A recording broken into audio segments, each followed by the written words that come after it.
another story. T.I. on the records, one thing, all of a sudden his best friend is dead.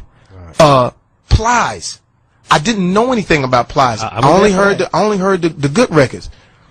I'm on the set with Plies to do this video, and when I heard Plies talk to me, it blew my mind, because when I got on the phone, I was trying to get where he was. Yo, what's up, nigga? What we doing with this video, cuz?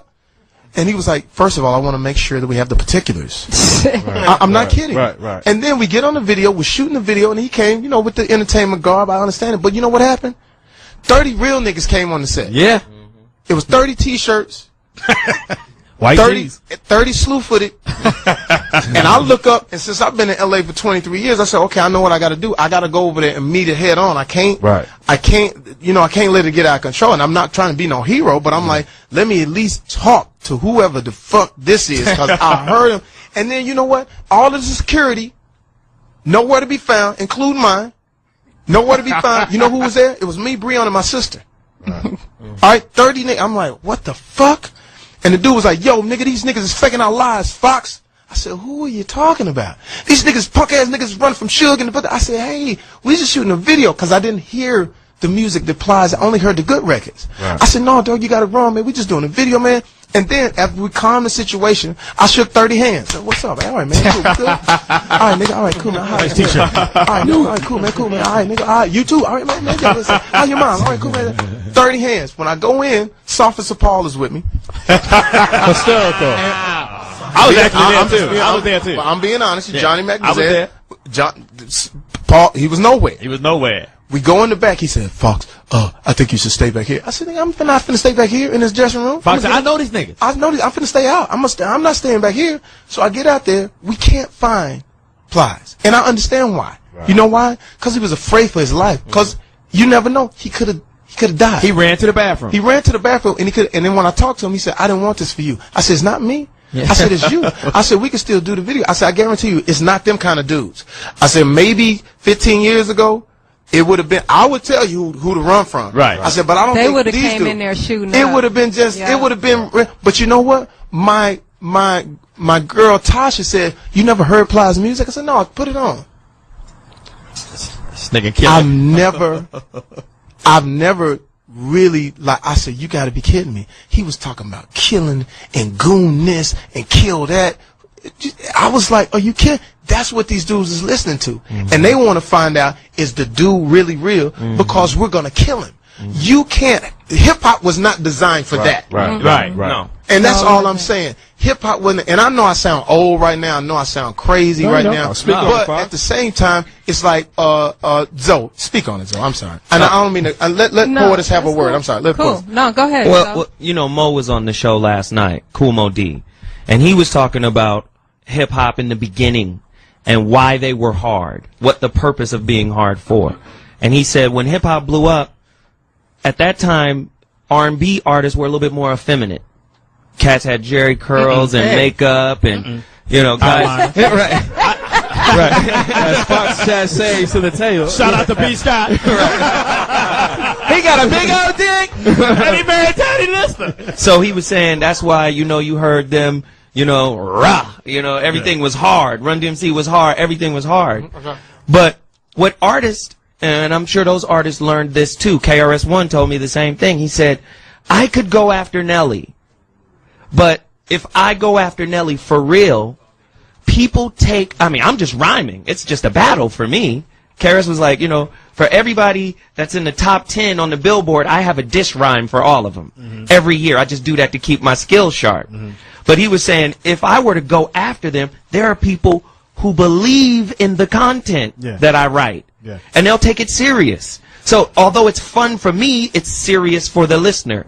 And what people fail to realize is, as an artist, whether you accept the responsibility or not, it's a twofold responsibility. One, be true to your art and convey the truth of your life through your music.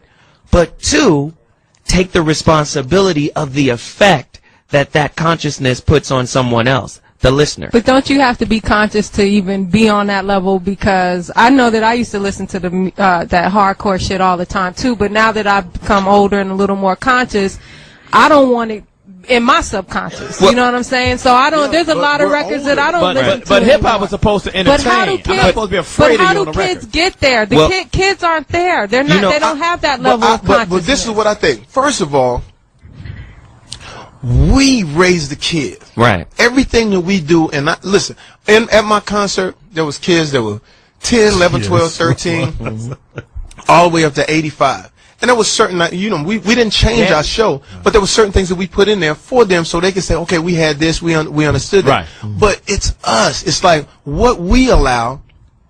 It's all on us. It doesn't have anything to do with the parents because the parents they don't have the control over what's coming on the radio. Right. They don't. They don't have any control of us sitting in a studio and saying, yeah, that's great. And the crazy part about it is, these guys are some of the most incredible lyricists I've ever heard. All they have to do is just bring it to something else. When they started talking about, that's why now, I love how it's changing, how now it's more about the ladies and more about the party and what. Even when Puff and them started, it was more about champagne and lifestyle. Right. It was no more killing and all that kind of stuff. And so hopefully we will evolve into something better. But I'm telling you, in the South, man, I tell my sister, I said, D, we gotta stop. I said, you gotta have something. And she said, I can't help it. I love it. It's the hood. I said, yes, the hood. I said, but the hood ain't supposed to be seen like that. It's not. Right. It's not supposed to be seen. Right. We're not supposed to be showing that side of us. Right. Because that side of us is going to ignite things. And now what it does, it makes me afraid. Like we went some places, like I believe it was Houston or some other cats, and when we went there, I was like, yo, I'm going to tell y'all right now. And I told Officer Paul, I said, nigga, this ain't L.A. Right. These niggas right here will absolutely shoot you with a single barrel shotgun. It's that country, and they not playing that. So I would even tell Johnny Mac. Johnny Mac was in the South, popping off a little bit when we was in New Orleans. Popping off in New Orleans. I said, hey man, I said, let me explain something to you. They don't understand it. Right. L.A. is different. I said, but they really believe it. They really believe you from L.A. Hey, cuz they be doing whatever it is, right?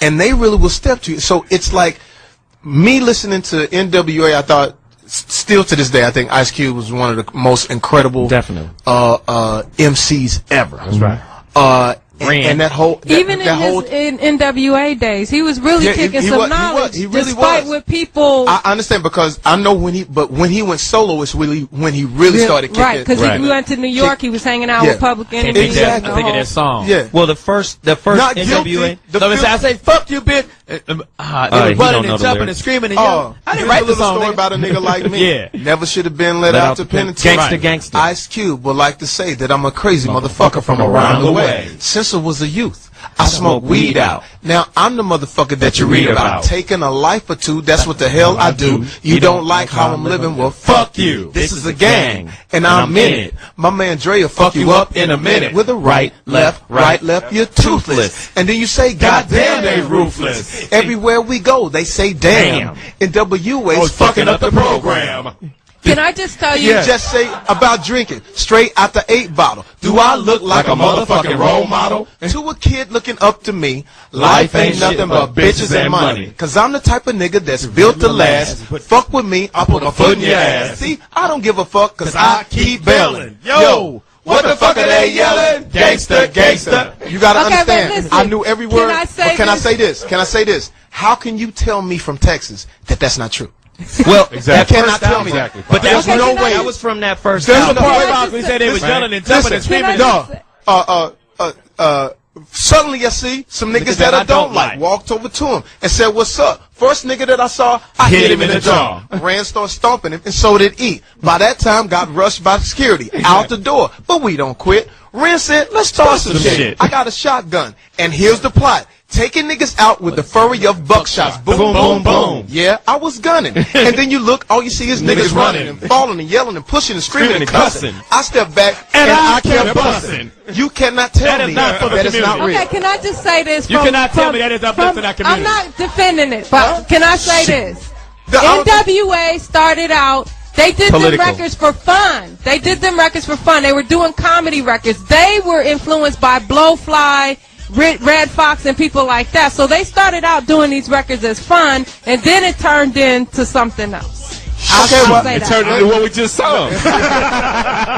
but you got. But even I think when they were making them records, I don't think they had an idea of what the impact would be. Fuck you, bitch. Yeah. And kept rolling.